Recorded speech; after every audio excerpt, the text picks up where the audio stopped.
Hey guys, welcome back to my channel. I hope you're all doing well and let's get straight into it.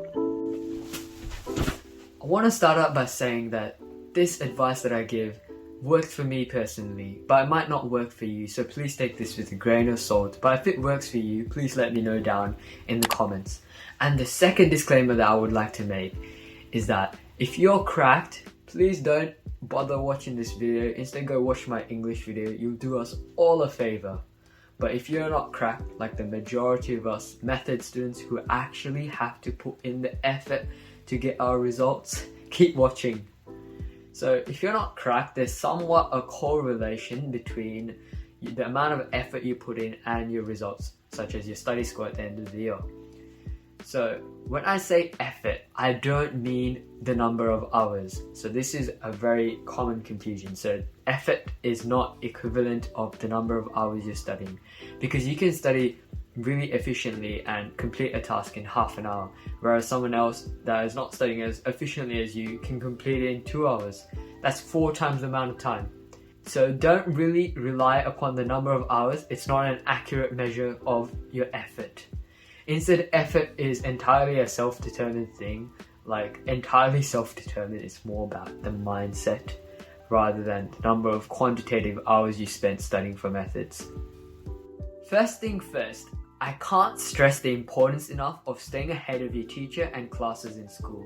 The pace they went at in my school was not enough for me, so I stayed ahead at least by 2 chapters, and by doing that, I was able to complete the course much earlier on, so that I had a lot more time to prepare for the end of year external VCE exam by doing a bunch of practice exams and just spamming those practice exam questions and then marking them myself.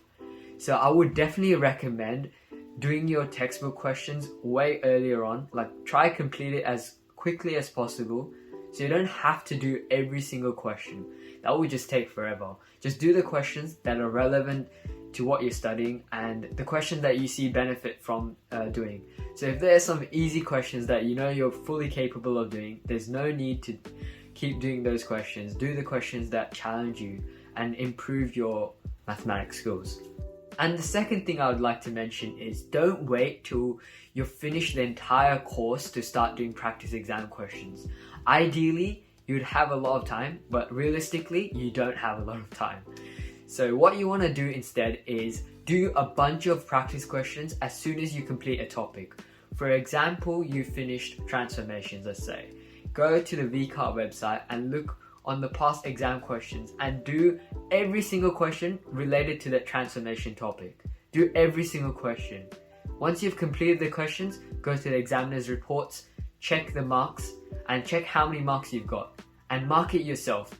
Marking yourself will help you immensely, especially since math is not really subjective, compared to English. So there is a right or wrong in math, but in English, it's completely the opposite case. So for math, you can drastically improve your scores if you mark it yourself. So I would definitely recommend reading your examiner's reports and marking them yourself.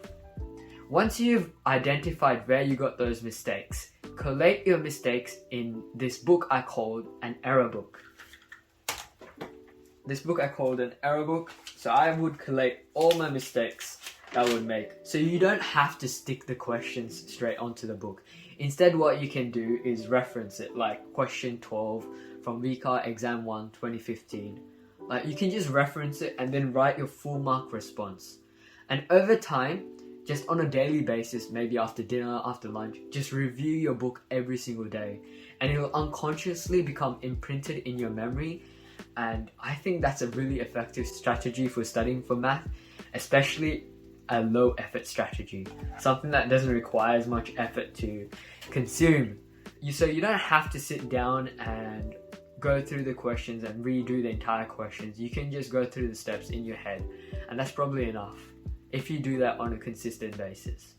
Because what this technique is doing is, it's called spaced repetition. It keeps the question fresh in your memory over a longer period, so it will be imprinted in your long-term memory, which would be extremely beneficial come exam time, because they love to repeat questions, especially the questions that students do poorly on in the previous years. You see a trend once you start doing exam practice questions. They love to repeat questions, and often the same question will come year after year after year. You will start to see this pattern. So I would definitely recommend starting practice exam questions as early as possible.